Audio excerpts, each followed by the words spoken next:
What we're going to do is look at arithmetic sequences. We're going to do an introduction for this lesson, and the next one we're going to actually solve them. This one, what we want to do is just get comfortable with setting up the arithmetic recursive formula and the explicit formula. The recursive formula tells us what our next term is. We start off with our first term, which we call a sub 1. Then we write the formula a sub n equals a sub n minus 1. That means if we're trying to find the next term, what we do is we use the previous term and we add our common difference. Now, the explicit form is our a sub n equals our first term plus n minus 1, that's however many terms we have in the sequence, minus 1 times our common difference. And just to reiterate, a sub 1 is our first term, d is our common difference. So when we're looking at example 1, our goal is to find the first term and the common difference. First term is really easy. It's a sub 1 equals 3.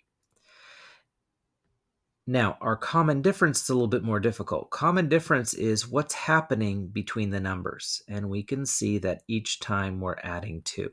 So that means our common difference is 2. Now, for the next one, we can easily see that our first term is 8. Our common difference is a little bit more difficult. We see that it's going down, so that means it's negative, and we see that it's going down by 3. So each time it goes down by 3. So that would be our common difference.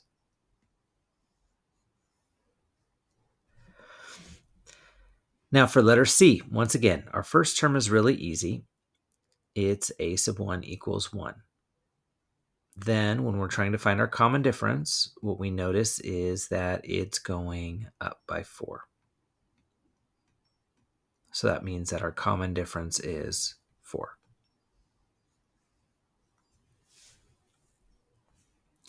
Now looking at our second example, what we're going to do is we're going to write the arithmetic recursive and the explicit forms for each sequence. So the recursive is always a sub 1 equals, and in this case it's negative 2. Then we put a comma, a sub n equals a sub n minus 1. And then what we notice is that we're adding 6 each time. So we put a plus 6. Now, our explicit form, a sub n equals, we take our first term plus n minus 1, and then we take our common difference and we multiply it. So that right there gives us our answer. Now for the next one, we're going to do the same thing. Our first term is negative 8, and we see that it's going down by 2. So that means we have a sub n equals a sub n minus 1, and then we're going to go minus 2. So for the explicit, a sub n equals a sub n minus 1. Negative 8 plus n minus 1. And what I want to do is put a parenthesis around the negative 2, so you can see that it's multiplying and not subtracting 2. Notice that our formula at the top, notice that we're multiplying the common difference by it. Now, what you should be noticing is that the arithmetic formula is similar to the linear equation. It's similar to y equals mx plus b. And in a later lesson, we'll talk more about that. Pause the video and try letter C on your own.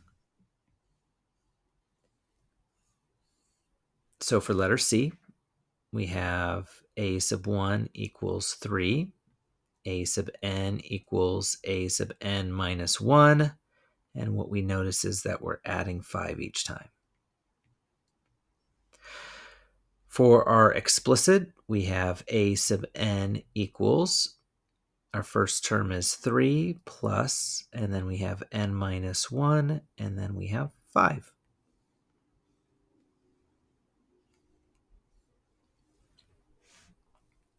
For our last example, what we're going to do is we're going to take our recursive form and we're going to convert it into the explicit form.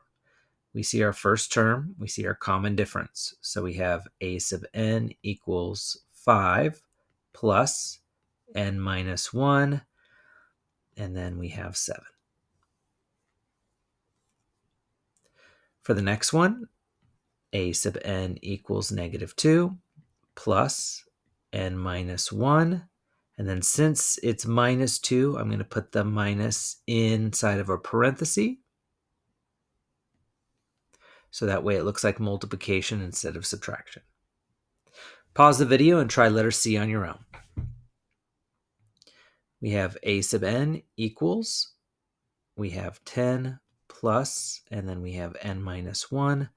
Since this is -6, I'm going to put in parentheses, -6, and that right there is our answer.